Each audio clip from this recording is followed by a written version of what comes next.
Ce n'est pas la girouette qui tourne, c'est le vent, avait lancé Edgar Faure, homme politique centriste, plein d'humour, de finesse et d'habileté. Quelques degrés à gauche, plus de degrés à droite, mais toujours le pivot au centre.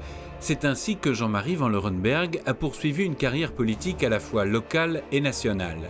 Ce natif de Bully-les-Mines, cet ingénieur, est séduit très tôt par la ville et la politique. Son mandat le plus emblématique est celui de maire d'Arras, et c'est sous les couleurs de l'UDF qu'il prend la mairie à la gauche en 1995. Une mairie qu'il connaît bien pour avoir 30 ans plus tôt été le plus jeune conseiller municipal du socialiste Guy Mollet.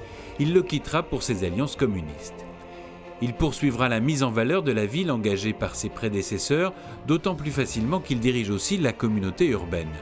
« Je veux réveiller la ville », dit-il. Avec le Main Square Festival, il n'y a pas de risque que cela ne marche pas. Elle devient la capitale du décibel rock régional. Après le départ de l'armée, le réaménagement du quartier de la Citadelle est un enjeu majeur.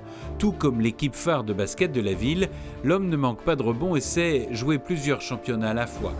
On compte ainsi 2 brefs passages au Parlement européen, la fondation en 2007 du MoDem avec François Bayrou, et depuis 2001, il s'installe au Sénat où il est réélu en 2011 à la tête de la liste de la majorité présidentielle. Pour cette réélection, il vient d'abandonner son mandat municipal ainsi que celui de président de la communauté urbaine. Le moment est propice parce que la santé financière de la ville est excellente, que l'équipe majoritaire municipale est unie. Une de ses dernières actions pour la ville, inviter les trésors de Versailles et notamment les carrosses à s'exposer à Arras.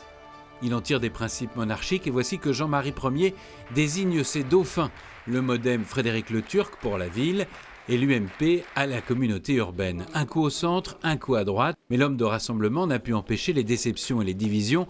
À droite, son ancien élu aux finances, qui briguait lui aussi la mairie, quitte la nouvelle majorité.